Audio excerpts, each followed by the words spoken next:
Hi, welcome to La Creative Mama. My name is Victoria Martinez Azaro, and in this video today I am here in my garden and I want to show you how easy it is to plant your own dye garden. So every year, I am based in New Zealand. It is end of October. It is a very nice, warm, sunny morning, Sunday morning actually. It's 9:30 a.m. so the sun is starting to warm up, and every time, so we are right into spring, this is the time of the year in which I will be planting my seeds, if I choose to do the seeds, or planting my little punnets that I might be getting from my local flower shop. So whatever I do this weekend, I am guaranteed to have beautiful flowers to last me all year round, because what will happen is that in the middle of the summer we will be cutting the flowers, and then whatever we don't use straight away we're going to dry and we're going to keep so that we can dye and eco print all winter. So in this video we are going to be planting from seeds, and every year I plant new cosmos flowers because my cosmos won't survive the Auckland weather during winter. So every October I will be planting from seeds my cosmos flowers. Cosmos is one of those flowers that I get way better results if I plant from seeds. Now here, these are my coreopsis. These coreopsis, actually, I bought 4 little punnets 5 years ago, and they have proliferated all over my dye garden here. So these have been giving me solid flowers for 4 years now, and all I did is just, weed. I weeded around them last week. As you can see, new little weeds are growing. But today I have decided that, to be honest with you, I do this every winter. This space is dedicated for my cosmos flowers. The thing with cosmos is I mostly just use them for eco printing because they give me beautiful color prints and defined shapes. But I like to have 3 different varieties of cosmos. So today we're going to do the cosmos lemonade, the cosmos rubenza, and the cosmos tango. They will all grow in different heights. They will all have different colors, and that's what I love. So the first step is to prepare our little patch here. And please don't forget that you need gloves. You also need a rake. I'm here with my rake.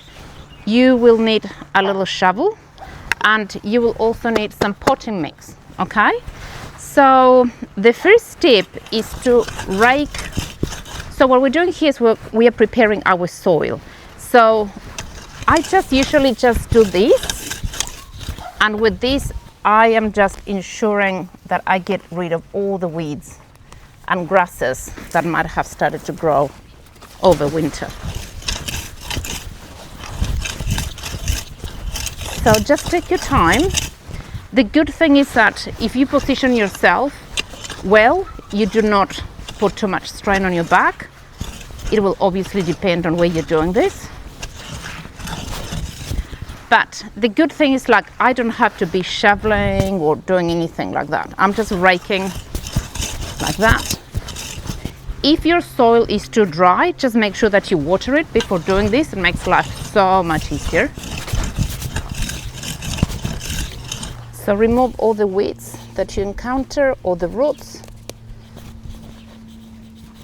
Okay, so I feel that we've moved the soil well enough. As you can see, the color of the soil has changed between here and here because we have brought the soil that was underneath the topsoil, we have brought it up to the surface. And that's what we want to do. We want to create some movement. And I'm not an expert gardener, but I do know we need to do this.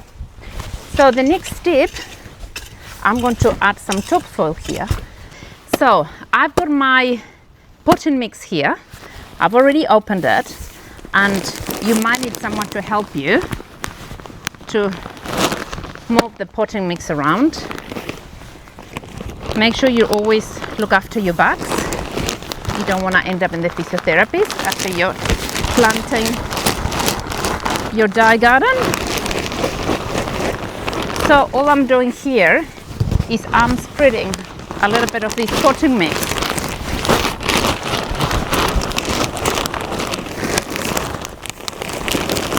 around the area where I'm going to plant. And with the rake, I'm just going to gently mix it a little bit like that, so that we have a nice base for our sowing. Now, the fun part comes. I'm going to open my seeds, and you always have directions at the back. So for this particular one, it's telling me that I need to be 6 millimeters deep in terms of how deep I go in terms of the level of the soil, and plant space 30 centimeters. So the thing is, like, what you want to avoid just throwing them like that, because when they start growing, they're going to grow all together. You want to avoid that.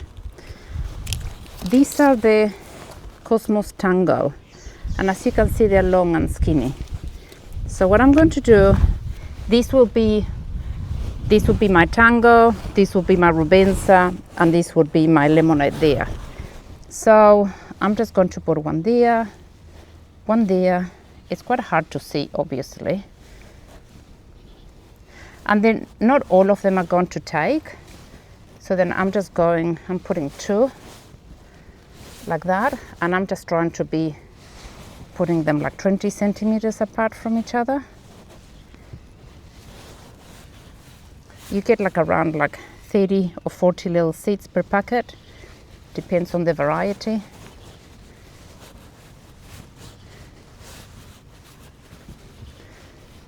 Like that.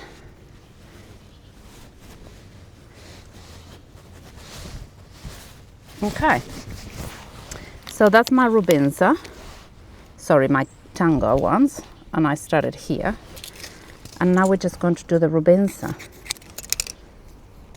And the Rubensa is asking me to go even deeper, actually. So I am not going deeper now, but what it means is that I will be adding more topsoil at the end. So these ones are a little bit smaller, you see? They're a little bit different. They're all a little bit different, that's why they're different varieties. But they're all from the Cosmos family.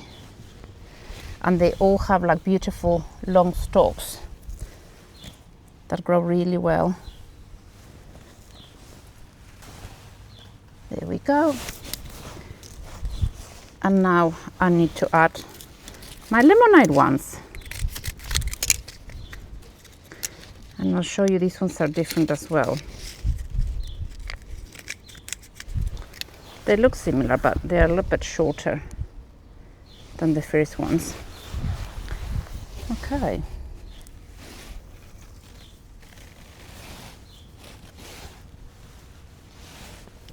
So the main thing is to keep this area away from your pets. I've got a beautiful Jack Russell, so I've barricaded this area. If you can see, I have put 3 pots here to avoid my little one. Otherwise, the minute I remove these ones, she'll be here, resting and napping over my new topsoil. Okay, so what we need to do now is simply add topsoil, but we're going to be careful at this stage because we don't want to, move too much around the seeds. At this stage, the seeds are just sitting there, and it's hard to see them because they're just like pretty much the same color as the soil.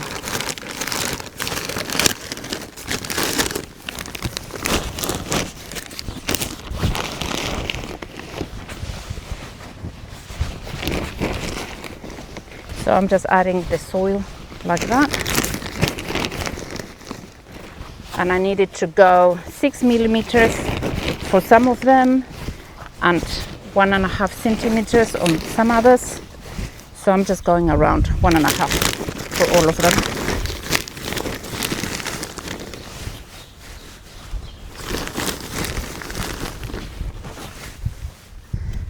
I have to say, it's so satisfying to see all this dark soil in the garden.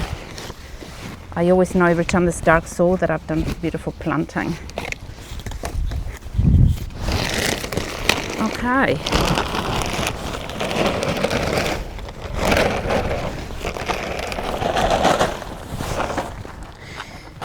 Okay, so now what we're going to do with your hands, we're going to very carefully pat like that. So with these, we're just making sure that the seeds are well protected and that they are all covered with this beautiful fertilizer topsoil. Just like that, that's all you need to do. And because this soil it's quite moist, I am not going to water it right now. I am just going to leave it for a couple of hours because it's only 9:30 in the morning. And then at around 11 a.m. I'm just going to come and give it a little bit of a very, very light watering around. And you can see the difference between my old soil here and my new one where the planting has been done. So you can just go like that with the back of your shovel just to make sure it's nice and packed. And this is what I've been doing for the last 5 years and how I get these beautiful cosmos flowers growing. Now these ones here, let me quickly show you. These ones here, these ones are calendulas, or some people call it pot marigold. And the French marigolds, they will only last during the summer months. But this type of pot marigold, but it's the actual real name is calendula, they last all year round. So they survive all the winter, they survive all the winter rain. As you can see, I've got some weeds growing here as well, which means that they are a really nice one to have for eco printing. There's not that much color that you will get from these ones, but look at the beautiful shape. You are going to get beautiful defined shapes from this calendula. That's why I like keeping them as part of my dye garden as well. So these grow all year round. The hibiscus, they flower all year round as well. They're in the middle of the spring season here. So, and some ants have gotten into this one. So, but they will be flowering back soon. And I use my hibiscus a lot for eco printing on paper. Hibiscus gives you the most divine eco printing on paper prints actually. Like I said before, these are my coreopsis. They've been proliferating on their own over the years. So I only bought 4 little punnets. They were tiny little punnets. And look, they've been doing the thing over the years. And in 1 month time, I'll have beautiful, bright yellow flowers from these coreopsis flowers.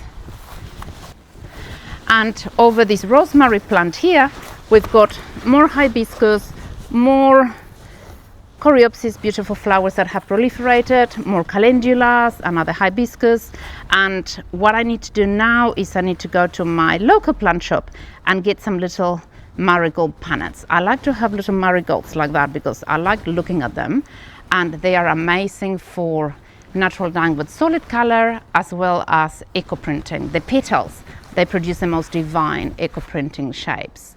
And of course, that is my beautiful silver dollar eucalyptus. You can see it here. I bought it when it was a baby. This one here, a tiny little plant, and I couldn't pass the opportunity to have one of these ones on my garden. I know I have to keep it short, otherwise it's going to probably damage the fence, but it's been giving me so many beautiful prints and color, and it's one of those plants that I really enjoy having them. And look at the beautiful gray they produce in the garden.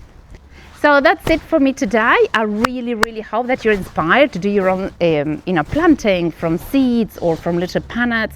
It is so easy.